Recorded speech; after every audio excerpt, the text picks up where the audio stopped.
Recently, I started playing Resident Evil 4 Separate Ways, and if Resident Evil 4 was a great reimagining, Separate Ways made it a perfect one. And with Resident Evil on my mind this year, it got me thinking about the CG films. Resident Evil. This list will include Resident Evil Degeneration all the way to Death Island. I will also include Infinite Darkness. Even though it is technically a TV series, to me it felt like a film.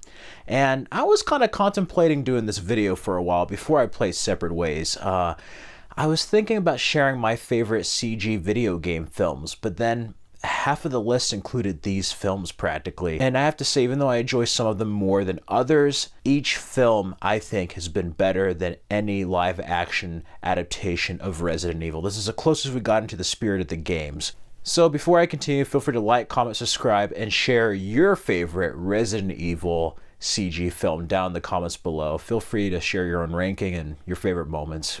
Starting at number 5 is Resident Evil Infinite Darkness. This is one that I actually really love, and I think it would have been even better if it wasn't a 4 or 5 episode series, if it was just like one long movie, because when you watch them together on the Blu-ray, it plays like a movie. Seeing Leon and Claire reunite after Degeneration, but this time with the Resident Evil 2 remake voices, seeing the attack on the White House, and this sort of sleeper cell cover-up going on. You have somebody influential within the government that's basically pulling all the strings overseas with this virus. And I love that it has to do with this place called Panamstam and this soldier. Something happened to these men, something happened to that village. We get to see TerraSave. Claire Redfield is involved investigating, and her and Leon do get some great moments together. I wish there was more of them together, you know. This one kind of does them dirty at the end regarding their relationship. It definitely left me heartbroken. Yeah, Chris is going to be very disappointed about continuing the Redfield bloodline, let me just say. This is enjoyable. It does have some surprises, especially that scene with the submarine and the rats and the twists and turns. That made it feel fresh. But there's other elements such as the villain and the transformation whole third act showdown that makes it feel a bit derivative of Degeneration and other films that have come before it. So that's why it's lower on this list, but still, it is probably the best effort from Netflix. Miles, leagues better than the live action Resident Evil and even some of the movies. At number 4 is Resident Evil Degeneration. This was a big deal when it first came out. As a matter of fact, what kind of hurts it now is that it looks dated, but that's only to show you how far they improved with CG films, and also this studio and Capcom, how much they improved the graphics on these films. I mean, it's kind of insane to think that video game graphics rival, let alone surpass this film, but this was a groundbreaking film when it came out. I was so into Resident Evil. We had Final Fantasy VII Avid Children. Several years prior, we had Final Fantasy Spirits Within. This was kind of a big deal, you know, and it got the closest to what we wanted to see in a film for Resident Evil at that time. And the movies were starting to kind of go in that post-apocalyptic vibe. This one brought the claustrophobia back. The airport attack is just insane. Seeing Allison Court back voicing Claire Redfield, Paul Mercer voicing Leon. I love the reunion. This is the first time they have met each other after Resident Evil 2. And it's even better now that we have the remake, because before you were kind of thinking of the original game, and now we get to see not only this attack, but again, conspiracies. We have the villain of Curtis Miller and stuff that was done to him wanting to expose the corrupt, and this senator who's just a real slime ball. But I love how it sets up Tricell and everything that's going to happen in Resident Evil 5. This takes place right after Resident Evil 4, and Leon's almost like an urban legend, or like, that's the guy that's coming here, the one that rescued the president's daughter, you know? So that's kind of cool. And I love how they had the claustrophobic vibe of like the mansion or the police station from the video games, but put into a film. You get that survival horror zombie tale for the first half of this movie, and then it goes into action video game territory. And what Resident Evil does best with biohazard incidents and conspiracy theories and stuff and government cover-ups. There's so much in this that is true to what some of the Resident Evil video games are. The only reason why it's lower in the list is, besides it being dated, the other projects have just surpassed this in so many ways, story-wise and action. But I have to say, this is probably still one of the most purest feeling Resident Evil projects. After that, at number 3 is Resident Evil Vendetta. I really enjoyed this film, actually. It's a bit more silly than the first two. It feels off. At many times during these films, Chris Redfield doesn't really feel like Chris. And in this one, I feel like they kind of mixed Leon and Chris's characteristics and behavior at that time in the video game history. I think they mixed him up, because Leon's kind of acting more like Chris did in Resident Evil 6.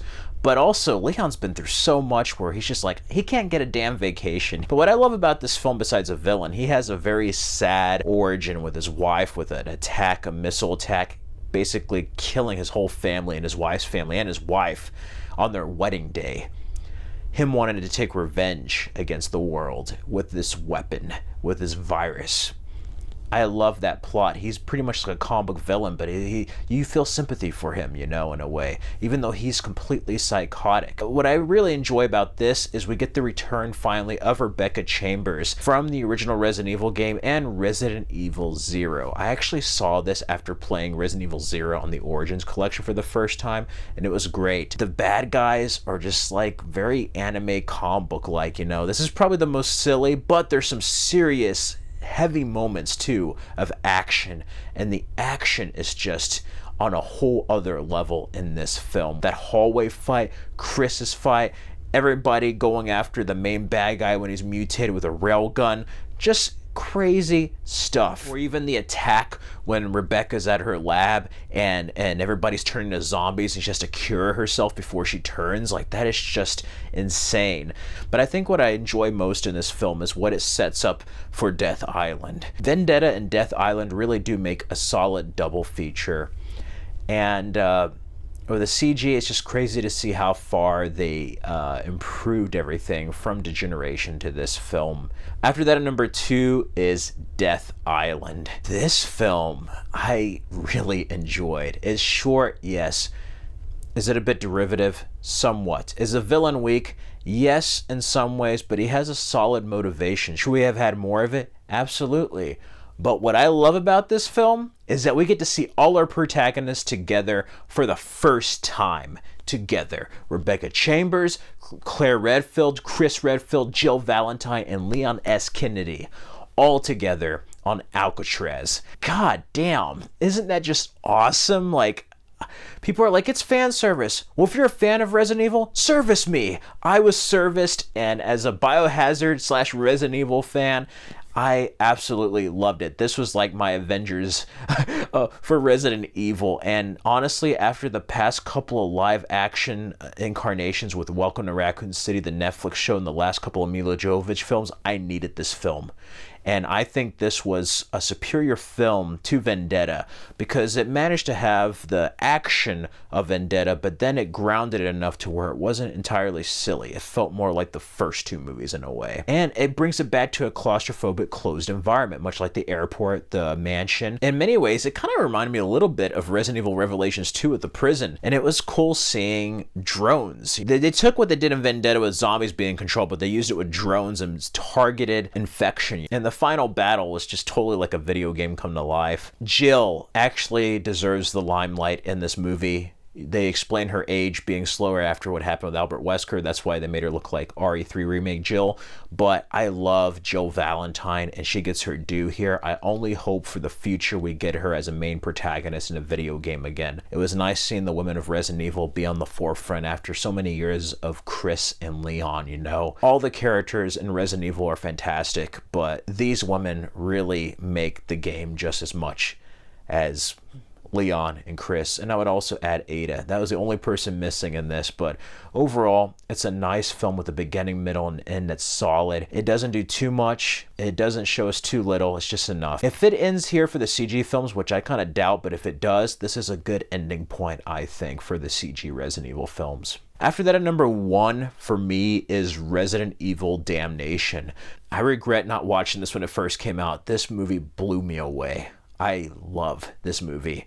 Seeing Leon here and how it leads up to Resident Evil 6, which I'm actually a huge fan of. I love the action element of that game. Seeing him in another country, these kind of freedom fighters that are labeled as terrorists. Again, the government conspiracy there. Leon being there against orders. They want him to leave, and he's like, no, I'm not leaving. Something's going down here. How that correlates to Ada Wong investigating stuff, and then ultimately the weapons with the liquors and liquors being controlled. Like, it is just all-out war in this movie. The other characters are sympathetic in a way and funny. You kind of feel bad when something happens to them. But what I love the most is how Leon is like kidnapped by these group of people. They have to go through a lot of tough stuff together. He befriends them in a way, and then there's moments where it's just like it's a giant free-for-all with everyone. And who could forget that giant weapon? That thing was crazy. The action is just so fast-paced in this. Like, this is a really great follow-up to Degeneration. It shows you everything that you see in the later projects. It started with this film, and I don't know if it even got as perfect as this. All the way to the end credits song, like, everything about this movie was like a popcorn film come to life, and I loved it. Like, this was just an awesome movie. Damnation is just everything you want from a Resident Evil movie. Those are my favorite CG Resident Evil films. These films encapsulate and showcase what Resident Evil is. And I think Hollywood could learn a thing or two from these films in live action. Let me know your favorite Resident Evil CG films down in the comments below. Feel free to check out these other videos for more content, and in the month of October, I'm going to have a playthrough of Resident Evil 4 Remake every Saturday, so be on the lookout for that. Till next time, everyone, stay safe and healthy.